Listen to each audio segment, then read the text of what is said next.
como la imagen de una cosa no es la cosa, la estructura de una organización no es la organización.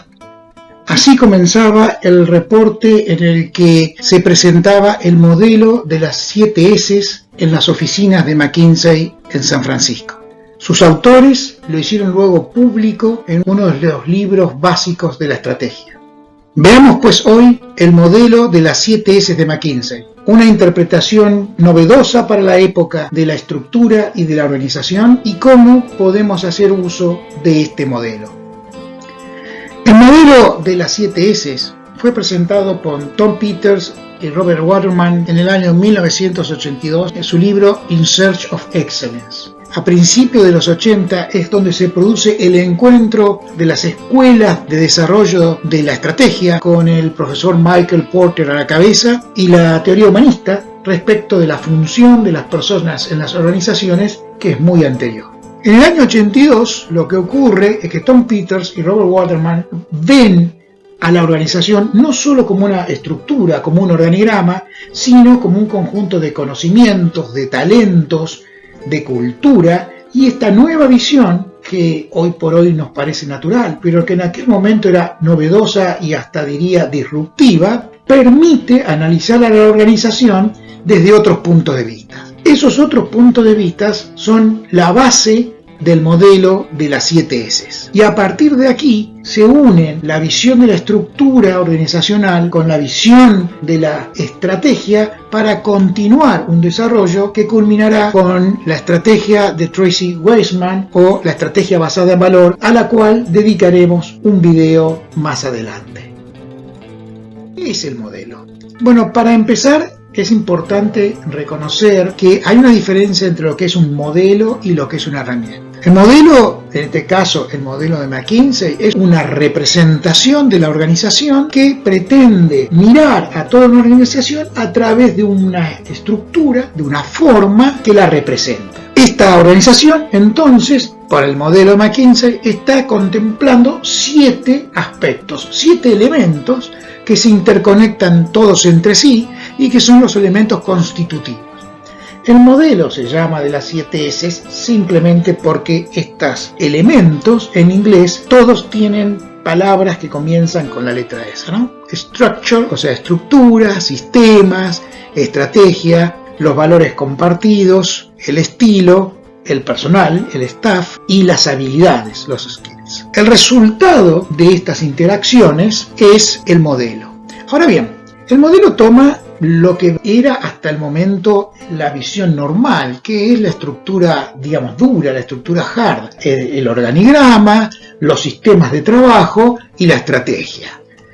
Pero le suma lo que ya sería la parte de las habilidades, las emociones y el conocimiento, es decir, una estructura soft. Esta relación entre componentes blandos o componentes emocionales y de conocimiento embebidos en la estructura física de la organización es, en esencia, el modelo de las 7 S. Como dije, es importante reconocer que modelo y herramienta no son las mismas cosas. El modelo es una representación de algo, en este caso es una representación cabal, completa de una organización. La herramienta es el uso en determinada forma, es un conjunto de reglas para usar este modelo en pos de solucionar un determinado problema. De modo que es importante reconocer que la herramienta de las 7 S, que muchas veces se confunde con el modelo de las 7 S de McKinsey, no es la misma cosa. De hecho, la herramienta de las 7 S, que fue diseñada por Peters y Weisman, está pensada casi exclusivamente para el análisis de situaciones de compras, adquisiciones o cambios relevantes en la organización. Sin embargo, el modelo como tal puede ser usado para otra variedad de problemas o para enfrentar otra variedad de problemas en los cuales se quiera ver de alguna forma representada el total del conjunto de la organización. Veamos rápidamente cuáles son los elementos. Dijimos 3 elementos duros, tradicionales de la organización. La estructura, casi diría el organigrama, que es la forma en la que se relacionan no tanto las personas, sino las funciones que componen la organización. Es la estructura funcional de la organización. los sistemas. Los sistemas son todos aquellos procesos internos, no solamente de flujo de información, sino todos los procesos de trabajo, que es cómo ejecuta la organización las tareas que debe ejecutar para llevar adelante y alcanzar la estrategia. Y la estrategia no es más que un plan con un objetivo determinado que organiza y enfoca los recursos para obtener ese objetivo. Estos tres elementos tradicionales se suman a los elementos blandos. Los elementos blandos están relacionados con las habilidades, es el conjunto de capacidades requeridos por los miembros de la organización.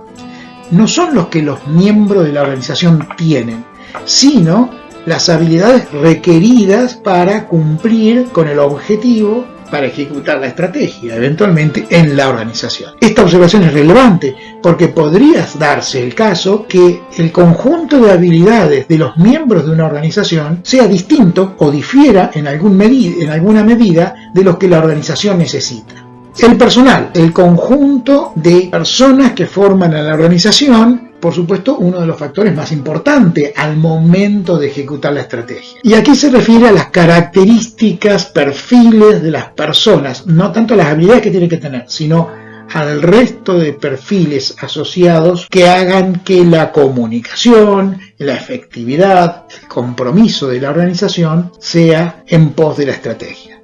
El estilo de trabajo y los valores comunes son los últimos dos elementos blandos y son los más intangibles. El estilo de trabajo es la cultura organizacional. En general es una forma de trabajar, una forma de comunicarse, una forma de moverse dentro de la organización que viene de arriba hacia abajo, porque los miembros de la organización miran hacia sus jefes, hacia las estructuras superiores para trabajar en pos de ese estilo o formato.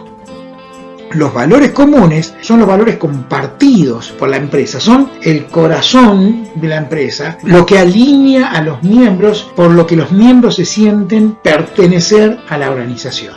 Estos elementos conjugados todos se interaccionan entre sí y representan el total de la organización. Ahora bien, ¿cómo uso el modelo? Y recalco el modelo. Bien, el uso típico de un modelo de las 7 S consiste en analizar actividades cuando uno quiere observar qué tipo de actividades quiere hacer, si tiene que cambiar de actividades, si hay alguna modificación en las actividades de la organización o que pueden afectar a la organización, para estar seguro que se recorren toda la estructura de la organización sin dejar de lado ninguno de los elementos constitutivos en un análisis interno, porque recordemos, la herramienta de las 7 S, el modelo de las 7 S, siempre se utiliza para el análisis interno. Entonces, si quisiera hacer un análisis de este tipo, me haría las siguientes preguntas a efectos de ejemplo de cómo dar una mirada a la organización usando el modelo de las 7 S. Cuando miro la estructura, me preguntaré qué elementos de la estructura están involucrados en la actividad que quiero analizar, si hay elementos para la actividad que no están contemplados en la estructura. En el caso de los sistemas, veré si la actividad que estoy analizando está procedimentada, si tiene procedimientos que pertenecen al cuerpo pleno de toda la organización, si los procedimientos son comunes, si acaso requiere de algún intercambio de información particular propio de esa actividad o protocolos especiales propios de esa actividad. Cuando miro la estrategia, me preguntaré cómo esta actividad contribuye al logro de los objetivos, qué resultados son mesurables para corroborar que realmente aporta a los objetivos comunes de la organización denominados estrategia. Cuando voy a analizar esta actividad en los elementos soft, bueno, me pregunto en las habilidades, qué conocimientos se requiere para esta actividad, si estos conocimientos son propios de la organización, son exclusivos de esta actividad, son comunes a varias actividades, y esto me empieza a asociar si debo tener personal especialmente preparado, si acaso se requiere determinadas habilidades que tengo o no dentro de la organización, si las tengo, dónde las puedo tener, si son muy particulares, cuál es el riesgo que corro en caso de que estas habilidades se pierdan. Y finalmente seguimos para mirar al personal, a las personas. Aquí hay que preguntarse cuántas personas, quiénes son las personas que están involucradas en estas actividades, si estas personas además hacen otras actividades y esta es solo una dentro de su bagaje de trabajo, o acaso son personal que debe ser exclusivamente dedicado a este tipo de actividad. Según sean estas respuestas, es el tipo de escenario respecto de las personas asociadas a esta actividad y que tan bien preparada está la organización para manejar la actividad que estamos analizando. En el estilo nos preguntaremos si la forma en que se trabaja, la forma en que se hace y se ejerce esta actividad que estamos analizando está alineado y representa fielmente la cultura de la organización, si está alineado con los valores de la organización.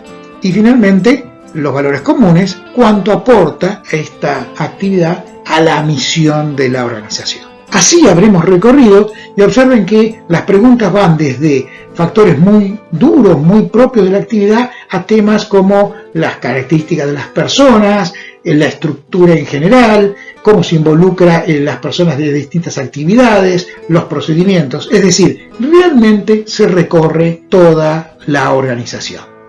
Un ejemplo típico de formato de uso del modelo de las 7 S.